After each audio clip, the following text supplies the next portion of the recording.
네, 저희 나는 의사다가 최근에 HIV 감염과 관련된 시리즈 영상을 제작하고 있는데요. 오늘 오신 선생님은요, 국립중앙의료원 감염내과 진범식 교수님이십니다. 어서 오세요. 안녕하세요. 네, 반갑습니다.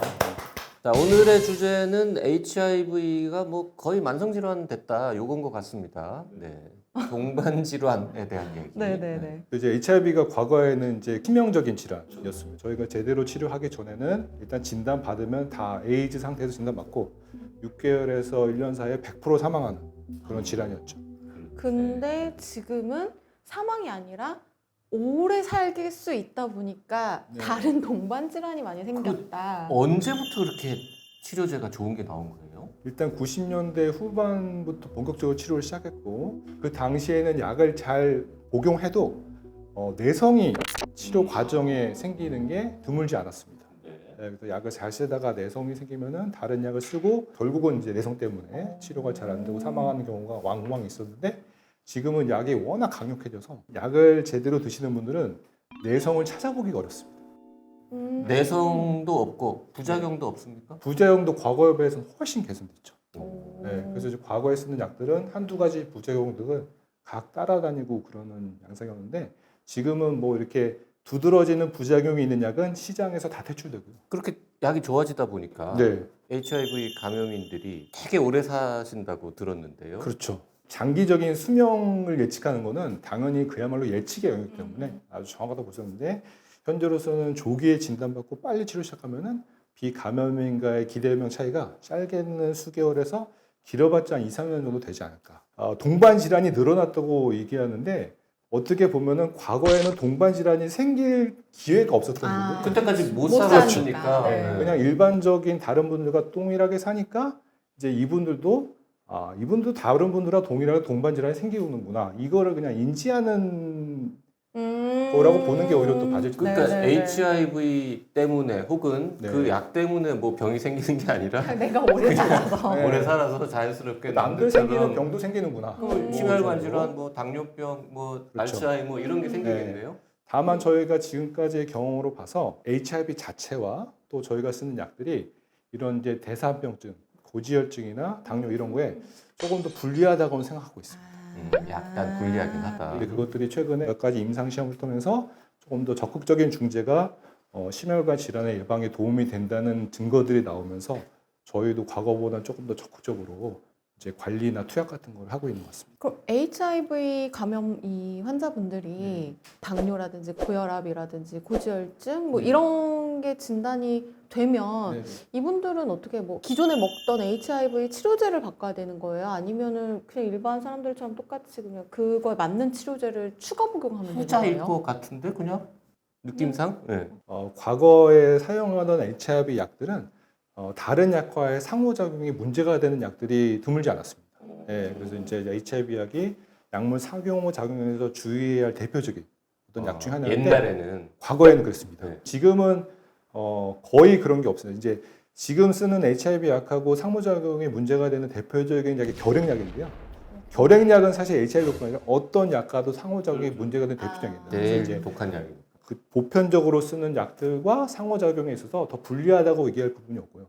말씀하신 대로 이제 당뇨 고혈압 치료를 해서 비감염인과 거의 차이가 없다고 생각이 돼서 사실 저는 같은 경우는 지금 HIV 감염분들은 이제 진단받고 안정적으로 치료하시는 분들은 4개월에서 6개월에 한 번씩 병원에 오시거든요. 근데 사실 당뇨나 고혈압은 좀 이제 상태가 좀 상당히 가변적이고 유동적일 수 있기 때문에 저는 오히려 당뇨나 고혈압은 집 근처 가까운 병원에서 치료를 받도록 이제 권고드리는 측면도 있습니다. 아니 그러면 이제 네. 동네 의원이나 네네. 뭐 저 심장내과 선생님들이 네, 그 차트에 이분은 HIV 감염인인데 뭐 네. 고지혈증 약을 처방해야 될 때 네, 옛날에는 막 고민했는데 요새는 네. 그냥 뭐 감염인이든 말든 다른 분이랑 똑같이 처방하면 되는 거죠. 그렇죠. 뭐 그런 측면도 있고요. 오. 사실 뭐 생각의 차이가 있을 수 있는데 HIV 감염인 분들이 다른 병원에 갔을 때 이 병력에 대해서 항상 100%꼭 얘기를 해야 되느냐 그거는 이제 바라보는 관점에 따라 다를 수 있을 것 같아요. 아예 뭐 얘기를 안 할 수도 그럼요. 있겠다. 네, 근데 이제 선택이라든지 이런 부분들에 있어서는 이제 지금 뭐 HIV는 사실 잘 관리되면은 거의 뭐 이제 비감염인과 차이가 없다 이렇게 얘기를 하고 있고 당뇨나 고혈압은 그 질환 자체로 관리하는 측면도 분명히 있기 때문에 저는 이제 바라보는 관점이나 선택에 영역이 있지만은 이제 다른 병원에서 잘 관리하는 부분도 분명히 선택할 수 있는 방법인 것 같습니다. 제일 대표적으로 HIV 감염인한테 좀 위험한 만성 질환 같은 건 뭐가 있습니까? 그게 대표적인 게 심근경색증. 심근경색이요? 네. 그 심혈관계 질환이 HIV 자체가 아. 약간의 기여한다는 것을 저희가 이미 초기부터 아. 감지를 하고 있었습니다. 아니 그러면 HIV 환자들은 네. 저 조금 더 일찍 스타틴 같은 거 집어먹고 이러면 되잖아요. 그렇죠. 이제 HIV 감염이 주로 진단하는 세기가 20대, 30대, 40대이기 때문에 아, 그때는 그때 심혈관계 굳이. 질환이 별로 다가오지 않는 거예요. 작년에 이제 실제적으로 발표된 연구에서 통상적으로는 고지혈증 치료 대상이 되지 않는 HIV 감염자 그 위험군을 무작위 대조군으로 해서 한 군은 스타틴을 복용하고 한 군은 위약을 주면서 경과를 관찰했는데 저희가 예측했듯이 원래는 대상이 안 되지만 스타틴을 복용하고 나서 심혈관계 질환이 줄어드는 게 확인됐습니다. 오. 아, 심지어 예상보다 훨씬 더 많이 줄어들어서 그 연구가 조기 종료가 됐어요. 그러면 네, 그 콜레스테롤 수치가 네. 완전 정상이어도 먹어요? 아니면은 뭐 조금 중간쯤 높으면 오. 먹어요? 근데 그것도 당연히 이제 위험도가 당연하지만 높을수록 그리고 나이가 많을수록 그런 효과가 두드러지게 나타났습니다. 근데 이제 HIV 치료제는 평생 먹는 거죠. 그렇습니다. 근데 우리가 다른 뭐 코로나 치료제 먹고 나오면 더 안 먹잖아요. 네, 이건 왜 계속 먹어요? 이게 만성 질환이 돼서 네. 그 이제 좋은 소식일 수도 있고 나쁜 소식일 수도 있는데 이게 HIV가 특징적으로 우리 몸에 있는 세포 안으로 다 끼어들어가거든요. 그래서 이제 약을 드시는 동안 바이러스 활동이 충분히 억제가 되겠지만 약을 중단하면은 그 우리 몸의 세포 안에 남아있던 바이러스가 다시 증식을 하기 때문에 죽이지는 못하는구나. 네, 현재로서 우리 몸에서 제거는 하지 못하고 억제가 최소한으로. 약 끊으면은 그러면 다시 올라온다 그랬는데 네, 네. 뭐 하루 이틀만 끊어도 올라오느냐, 아, 그렇지는 않고요. 한 달 끊으면 올라오느냐, 뭐 이런 게 궁금하죠. 네, 그것도 당연한 얘기지만 사람마다 굉장히 차이가 많습니다. 그래서 이제 조기에 증식하는 분들은 한 2, 3주 만에도 증식이 시작하는 걸로 2, 알려져 있고요. 3주가 조기 증식이니까 네. 가령 까먹고 네. 하루 하루 못 이틀 먹었다고 정도. 해도 막 크게 스트레스 받을 필요는 없군요. 네. 좀 매일 먹는 거를 좀 힘들어하시는 분들이 있으면 혹시 네네. 약물 처방을 좀 바꿔주시거나 이러시기도 하나요? 그렇게 변경하는 거는 조금 곤란한 측면이고요. 아니 매일 먹지 않는 약도 있어요? 2달에 한 번 맞는 주사제가 이제 해외에선 시판이 돼 있고 우리나라에서 조만간 이제 들어올 이제 그게 계획으로 헐 낫지 있는데 않습니까? 현재는 문제가 보편적으로 4개월이나 6개월에 한 번씩 병원 오시거든요. 근데 지금은 2달에 한 번이라서 사실은 지금 이제 고령자도 많지만 상당수는 다 30대, 40대 분들이라서 그게 자주 병원 가기 힘들죠. 그렇죠. 병원에 자주 오는 게 좀 부담스러운 게 있어서 아니 봐봐 매일 약 하나씩 먹을래요? 아니면 2달에 한 번 병원 가서 주사 맞을래요? 주사는 그냥 한 번 찌르면 금방 그래서 맞을 제가 좀 여쭤보면은 그래도 한 7, 80%는 매일 먹는 거 선호합니다. 아 그래요? 네. 그럼 현재 한국에서는 지금 HIV 치료 약물이 이제 2제가 있고 3제가 있는 걸로 아는데 네네. 이렇게 매일 먹는 게 좀 어려우신 분들 중에서는 뭐 2제가 더 낫다든지 뭐 3제가 더 낫다든지 아니요, 아니요. 이런 건 있나요? 2제, 3제는 하나의 알약에 들어있는 성분의 개수를 지칭하는 거예요. 네네네. 그래서 2제건 3제건 매일 하나 먹는 약은 차이가 없습니다. 네. 그 2, 3이 알약수가 아니고 아닙니다. 성분수예요? 네, 그럼 3제라고 해도 실제로는 알약 하나 먹어요? 하나입니다. 알약이 큽니까 3제는? 아니 크지 않습니다. 지금은 이제 실제로 우리가 보편적으로는 비타민보다도 작은 크기로 나오고 있어서 비타민보다 작은 약 하나를 네 그냥 비타민이다 생각하고 그렇습니다. 쭉 네. 먹으면 되는 거고. 네. 어쨌든 성분이 3개니까 이게 좀 더 강력하게 바이러스를 억제할 거고 나 약간 자꾸 빼먹는 스타일이다라고 하면 3제를 먹는 게 오히려 나아.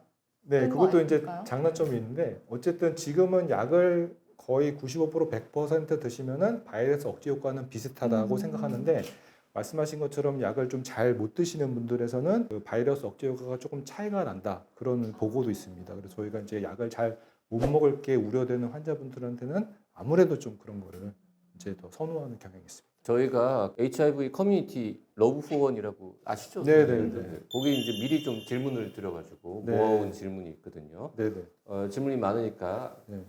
짧게 짧게 핵심만 답변을 해주시면 좋겠습니다. 네. HIV 감염인에게 흡연은 특별히 더 안 좋습니까? 이런 질문입니다. 네, HIV 감염인 분들도 다른 분과 동일하게 흡연이 당연히 안 좋고요. 일부 연구에서는 그런 해악이 조금 더 증폭된다는 보고가 있습니다.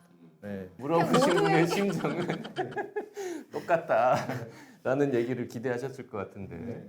조금 더 더 불리하네요. 불리할 수 있다. 똑같다고 해도 끊어야 되는 거고 심지어 똑같지도 않고 조금 더 불리하다. 감염인이 아니어도 흡연은 그럼요. 안 좋다. 네. 다른 성병에 더 취약하거나 치료가 어렵습니까라는 질문도 있네요. 이제 면역 기능이 아주 저하된 상태라면은 조금 불리할 수 있을 것 같은데 현재는 뭐 대부분 면역 기능이 저하된 분들은 잘 없기 때문에 특별히 더 취약하거나 그렇다고 말하기는 어렵습니다. 약 잘 드시는 분은 뭐 똑같다. 네, 그럼요. 네. 또 다른 질문. 감염내과 외에 병원 진료를 받아야 할 때 네, 네. 이거 좀 무섭다. 막 네. 몸살이어도 혹은 치과 치료를 받아야 되는데 네. 병원에 갔을 때 네. 혹시 거부를 당하거나 네. 아니면은 추가적인 피 검사를 해야 하는 건 아닌지 이런 네. 거를 좀 궁금해하시는 분들이 있거든요. 감기 몸살로 병원 갔을 때 피 검사를 한다고 하더라도 HIV 검사는 안 할걸요? 하지 않습니다. 네. 네, 그래서 이제 미국 같은 나라는 HIV 유병률이 어느 정도 되기 때문에 통상적인 건강 검진에서도 HIV 하는 걸 공고하는데 오. 우리나라는 유병률이 훨씬 낮기 때문에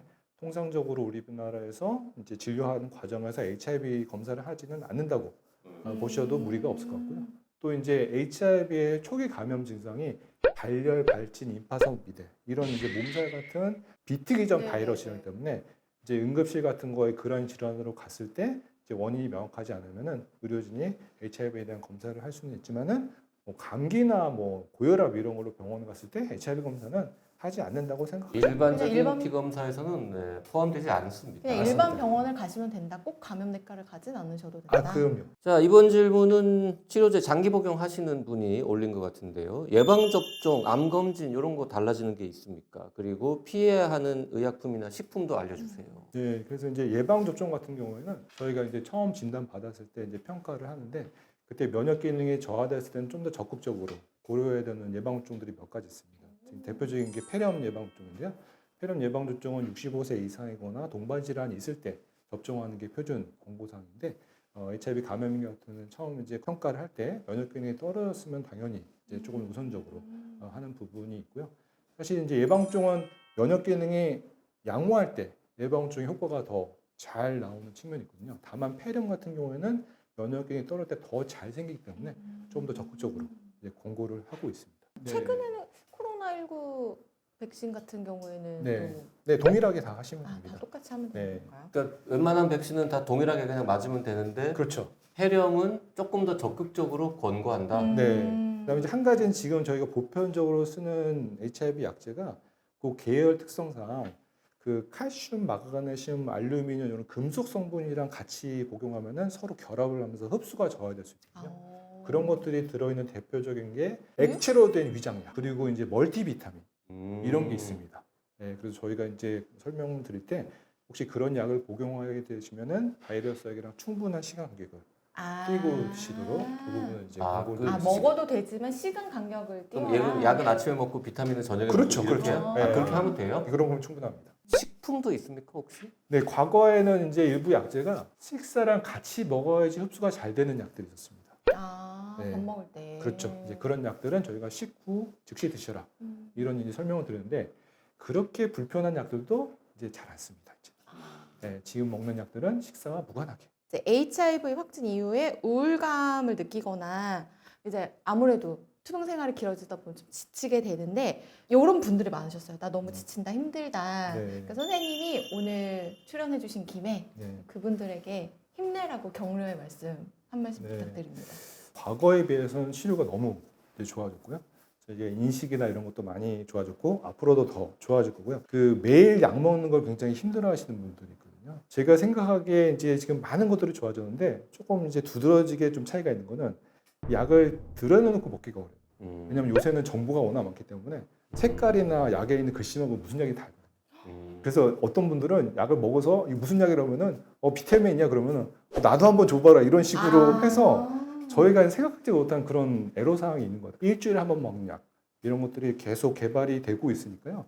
제가 HIV는 신약이 굉장히 활발하게 나온 약 중 하나입니다. 그래서 이제 앞으로 더 조금씩 좋아질 거라는 생각을 가지시는 것도 좋을 것 같습니다.